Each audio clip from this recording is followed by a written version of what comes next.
Hi, everybody, and welcome to another episode of Flex and Reflect Sunday Sit Down. This is a weekly video series where I answer all the questions that have been sent in through the week or asked by clients. And they're all in the space of health, wellness, fitness, cardio training, strength training, wellness, nutrition, and mindset. So I've had a quick glance at the questions. There's some good ones. I think these are coming from people that perhaps listening to my podcast. So, all right, here we go. How do you personally manage emotional triggers so they don't derail your performance or energy? It's a great question because how emotional things that come into our life impact us will greatly determine the level of success that we have. Now, when we say emotional, it could be anything. I mean, emotion can imply like sadness and so forth, and that's for a lot of people. But it doesn't have to be depression. It could be just something that happens, and it will be interaction with another human of some sort or humans, and whatever that brings up for you, right? So the way that I personally deal with it is I have very, very strong values and beliefs. And if somebody that I'm dealing with, for instance, doesn't match those values and beliefs, then automatically there are some boundaries that I have.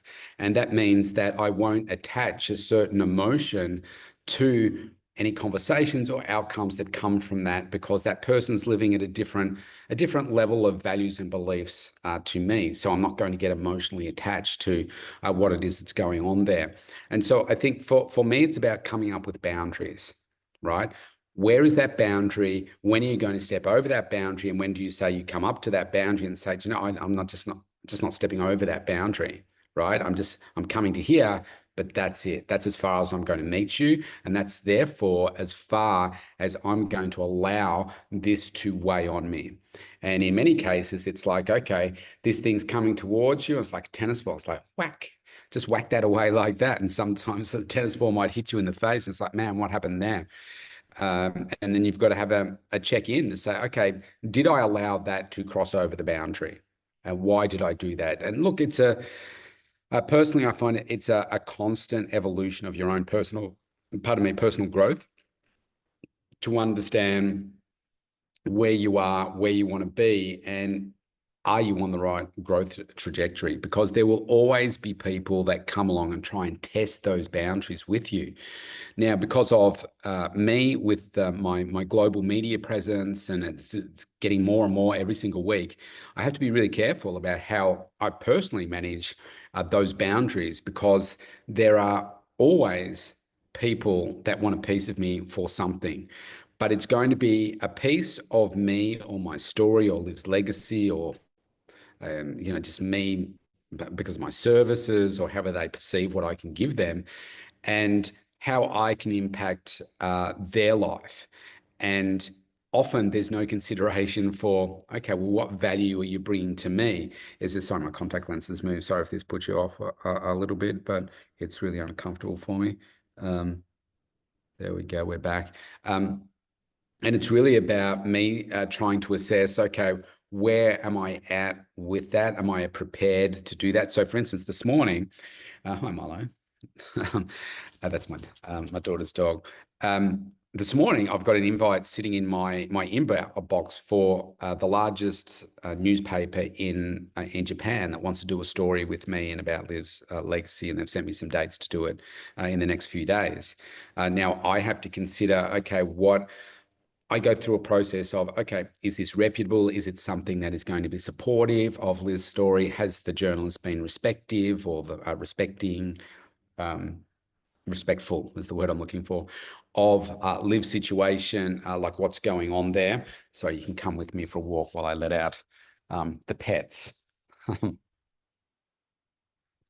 so I look at those criteria to see, and does it sit within my values and beliefs? Is this something that is serving my daughter's legacy, or is this something that is going to, not be supporting of that? And then, I will usually check with Liv's mum and her sister to see, is this something that they're happy for me to get involved with. And so then when it comes to relationship sides of things as well, I'm not talking romantic relationships, but I mean, that could be part of it, but any like business relationships, friendships, etc. It's like I have a set of really criteria and values and beliefs that I need to check to see, all right, is this good energy coming into my life? Because the last thing that I want is toxic energy in my life, because I've worked so hard to eliminate it. So I have to be really careful. So what that means is there's probably more hurdles for someone to jump over now in my life than there was previously, because of how many times I've been burnt before, but also because of, I guess, that extra heightened level of perception from people around the world, and how I just need to be just more cautious about who I get involved with. So I say no more to things now than I've ever said before, because it just doesn't align with those things. So I think that for me is the bottom line answer for that. You've got to double check in on your values and beliefs first, be rock solid in those, and then be very clear on boundaries. Like, what are those boundaries? Is it something that's crossing over what your values and beliefs are? And then it's like, okay, well, if you're rock solid on those, yeah, this person has, doesn't match up with my values and beliefs, I'm out, right? Simple as that. And then if you're on the fringe, it's like, well, double down on your values and beliefs, and then just don't have the emotional attachment to that person anymore because of your values and beliefs. Because trust me, when you are rock solid on those, it doesn't matter. If somebody doesn't match it, it's like, you're out. You're not in. It's as simple as that. Great question. What are some non-negotiable habits you use outside of the gym to support your physical and mental growth? Well, some of those non-negotiables are no toxic energy, right? No toxic energy. 3 strength sessions a week. Making sure that I get my 10,000 steps a day in, because that's good for my mind, it's good for my back and body and everything, and recovery. Making sure that I'm eating highly nutritious meals, 5 to 6 highly nutritious meals per day. Making sure that I don't compromise on my sleep. There might be some days where it needs to drop down because for whatever reason, there's been an extra like coaching session or something like that. But I try to ensure that I get to bed before 10 p.m. On the night that I have late night coaching. That can be a challenge, but then it is really around, nowadays, it's around 6.5 hours sleep. I have to get that minimum of that. It just takes me longer to recover, preferably 7 hours, but staying asleep for 7 hours can be a real challenge for me. But there's some of the non-negotiables. Sticking to my values and beliefs, those boundaries, sticking to those is another non-negotiable, and keeping on doubling down on those. And what was the other one about mental growth? Another one for me is making sure that I continuously grow every day. I find reflections each day. At the end of a day, I reflect on my day. I journal. I journal with voice rather than like typing or writing, and I do it with AI. And I'm also every single night spending at least 30 minutes to 45 minutes or more, if I have the time, on an aspect of me to grow personally, whatever that is. Not business stuff, but to grow me personally as a human, doubling down on the values and beliefs, those boundaries, how I can become better at some aspect of my life, where I'm doing role plays with AI or doing a whole range of different things. They, for me, are the non-negotiables. I must grow. I must keep out the toxic energy. I must continuously live that healthy lifestyle, because that gives me the foundation for everything that grows up above that. So they're my non-negotiables. So I've got to check and keep an eye on them, the pets and what they're doing. All right, question 3, another great question, by the way. If you could go back 10 years, actually, I was just talking about this in my podcast this morning. What's one piece of advice you'd give yourself about building resilience? So probably longer than 10 years, back to the 13-year-old version of me in my bedroom. I was actually very wise back then. I had the foresight of what I would go back and say now, and that is the greater you're okay, Milo. The greater version of you awaits, right? And life is going to be really tough for you. But what you need to do, hi boy, what you need to do is keep pushing. You need to keep growing and not stop. And it's through all the pain that you're going to go through. Sorry, but you're going to go through some more pain, son. all that pain you go through is going to help you grow. And it's only by going through that pain that you are going to grow. But if you step into it, and the faster you step into it, the faster you'll go through it. But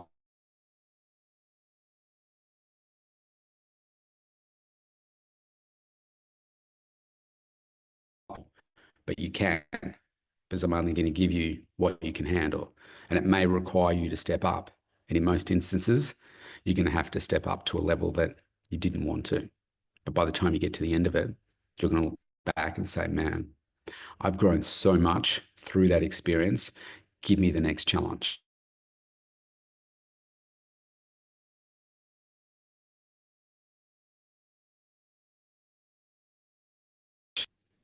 What, 43 years after I had that conversation with myself, not as in much depth as I just did then,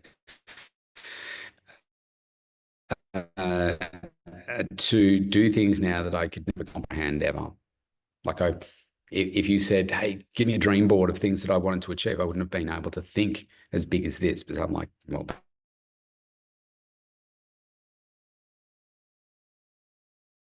but I actually said to that 13-year-old version of myself was in a day when I was feeling so sad, so low. I'd been bullied. I think mum then yelled at me. I had no friends. I was feeling so alone.